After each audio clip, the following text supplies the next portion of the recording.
TEW 2016, the branding solution, and we are here with Monday Night Raw's pay-per-view, the Elimination Chamber, which is a surprisingly stacked card.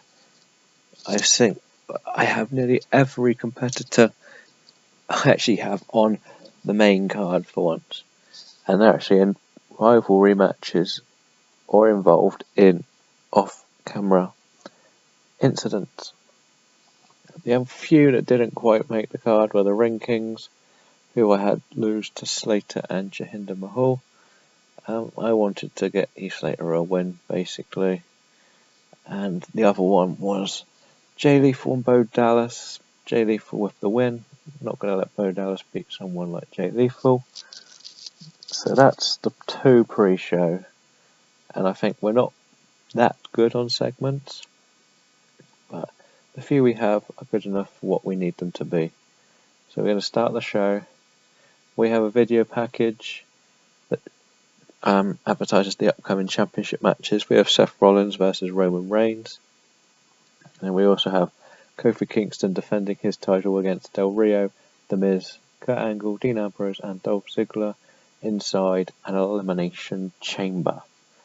I just wanted to show what was coming up, because I wanted to start with this match. Yes, I didn't think this would do too well.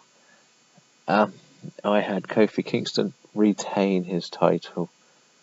Yeah, I thought this would be best.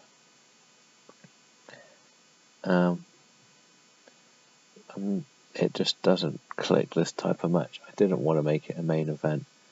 I didn't think it would work, but I think these are all worthy challengers for the title. I have my mind set on who will be his next challenger, but we'll continue, and next time I'm just going to fire David Kapoor. He's rubbish, and hopefully he's not on any more road agency jobs. Yeah, I expect only two of them. The whole New Day come out to celebrate with Kofi Kingston. Well, it's not the best. I was expecting. Oh, this. Thank God I put this as the opener. I have Big Kaz and Enzo do their thing when they cut a promo, taking on every team. I didn't want to write this one because I have the Ascension, the Usos, and Crime Time as their opponents. So that's simple enough. We have the New Day 3-4 even. Losing to the Shining Stars. Yet again, the Shining Stars have the New Day's number. Now, I was going to go with the New Day to go over here, but Epico had lost a bit of momentum. So I think I can draw this out for another pay-per-view. And plus, it'll be quite good to add into the Survivor Series, which will be Raw's. Well, it's the whole company's next one. These two could go on either side of a big match. So, yeah. Curtis Axel storms into Stephanie's office, wanting a match for tonight's show, wondering why he's not on the card. And Stephanie says, "How dare you demand anything from me? You're lucky to still even have a job in the company. And if you don't go to the ring and win, you'll be fired."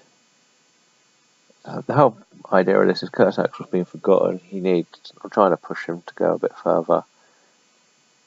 He's been on a little bit of a winning streak. Got overlooked for the IC number one contenders chamber match that is later for tonight. And he has to face Ryback to keep his job, which I think works quite nicely. That should be this next match, and Curtis Axel wins with the perfect plex. During the match, Nick Miller and Shane Thorne attack Ryback. Not what it'll do. And afterwards, William Regal comes out after Axel's win, clapping his hands, heading towards the ring with Miller and Thorne in. He shakes the hands and raises Axel's before grabbing the mic. He says this is the beginning of the next chapter for Curtis, and this team, TM61, will be the champions with my guidance. The Raw locker room, you've been warned. So I've brought up William Regal and Thorne and Miller to create a little staple with Curtis Axel. I think William Regal was better on the mic than Axel. I don't know about Miller and Thorne, but this is just where we're going to go with this for a while. They've done such a good job on the pre-show, they deserve to be on the main card, really. So that works, and William Regal in charge. I have faith. In my next ladder match for the TV title, Neville wins. This will be the end of the storyline between these lot. He'll get a new challenger. I don't know who, but it'll be interesting to see who it is. We jump straight into another Elimination Chamber match. This time for the tag titles, where the Certified Gs retain. The main reason is the Hill teams aren't over enough to really be competitive. I don't want the Usos had their shot. I don't want them to have a solo title run yet. So it's a terrible looking match. I'm not going to lie, but we've done what we need to do. Bray stands in the ring with Finn Balor for the match with Harper and Rowan. Says, "Well, you're welcome to return to the family and aim for the top. But you go through with this match, you'll only end up being forgotten." And the whole concept behind this is, if you were to look at the real life story of the Wyatt family, let's face it, after Bray Wyatt, Harper and Rowan, due to injury, haven't really ever got anywhere singly. I know Harper had been Intercontinental Champion for about a month. It just didn't click for them. So this is sort of Wyatt saying, "I'm the one that will carry you." Finn sort of understands that I am the right man for the job. In the tag team match, which they did go through with, Bray Wyatt picks up the win. Sister Abigail on Rowan, who is the weak link, of course. It keeps everything going. Finn Balor saving him before pushing him to the top like everyone else has been. So I want to keep this, and it'll probably do something similar to Bray Wyatt, Randy Orton, but using Finn Balor instead.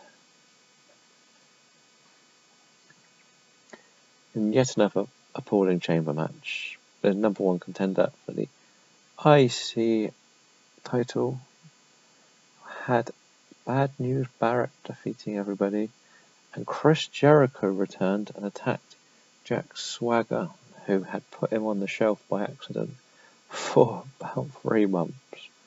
So it was devastating losing Jericho when we did, because he was going to have a title run, or a title match at least. And Baron Corbin got an injury. Doesn't say who did it. Chris Jericho continues the attack. The idea is this would continue during the match, but you can't make it last during the match, so we set it up afterwards. Our next match, another bit of a weak one, to be honest. Hashtag DIY defeated American Alpha. Yeah, that's all we need to know with this. Daniel Bryan, Samoa Joe in a submission match. I tried going for a technical. It did reasonably well. A 71, especially with Joe in the right direction. The two very technically gifted wrestlers. Should have done better, I think. Sami Zayn defeated Kevin Owens to retain the Intercontinental title in a match that wasn't as good as their last one. Yes, I'm not happy with that, but still, the end of the rivalry, there is no more. Deal with it. Sami Zayn is going to be my Intercontinental Champion for we'll see how long.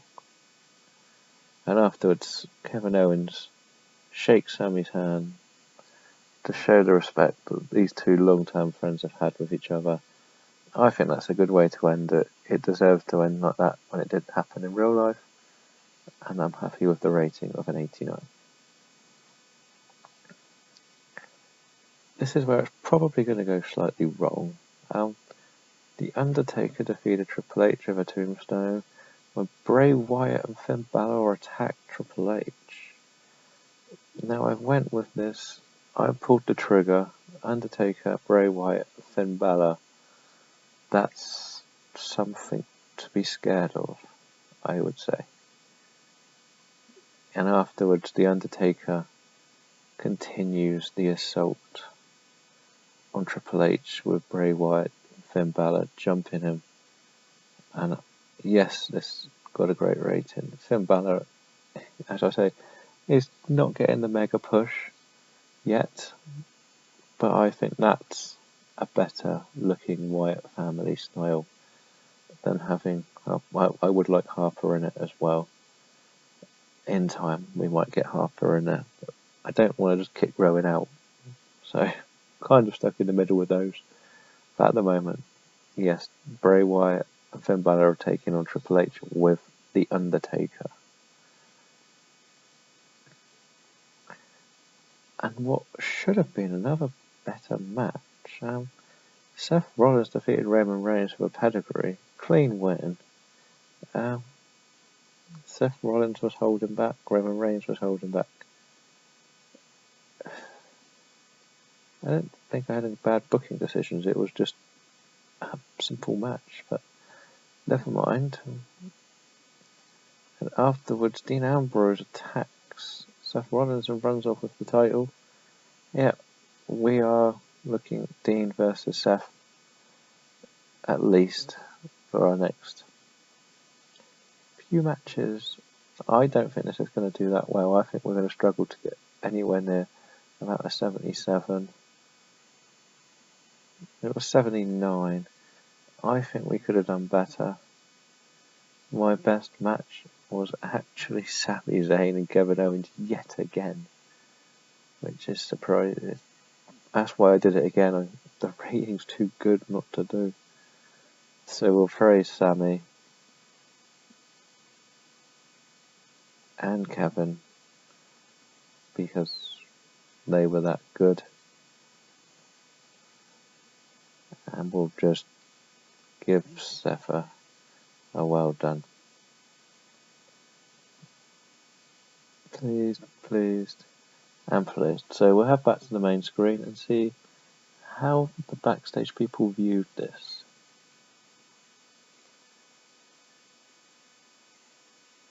And we've made it back to the main screen.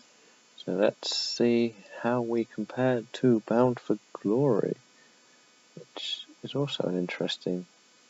So we got a 79. Bound for Glory got a 70, with Lashley defeating Handsome. Okay. I am happy enough with what we got, really. As you can see, we know how bad the show was for what we were expecting, and it doesn't seem to be too much. I don't think it's a bad thing. Let's see what decisions. We don't mind the pay rises. I better get that contract signed, sealed and delivered. She's kind of important to my future plans on the women's brand. I don't care how long it says. She's staying. I can't show because I've been editing that one. How long will Tom be injured for? That is the question. Physical. He can work through a strained neck. Well, that's good. We got a solid. I think we should have done better. And Ron Simmons just doesn't get it. That sounds about right for him. We'll just check on here to see how long Baron Corbin is injured for. 6 days, that's not too bad. We're doing quite well for injuries. Obviously we've got Oscar, only 11 days. We'll be back fine with that one. Storylines for Raw, 82, 62. This one's probably going a different direction now. This technically finished. Kevin Owens will be leaving that one. this is finished. That might have one more match in it. That's over. And terrible as well. Daniel Bryan won this one. It could be the end of the chapter. We'll see. The competitors in that are probably over. This one's going to be stretched for another month. This will have a few changes done to it. And I think this one will have a few changes done as well. The only one really doing truly well in this is, well, even Kofi's not doing well apparently, but Dean Ambrose is.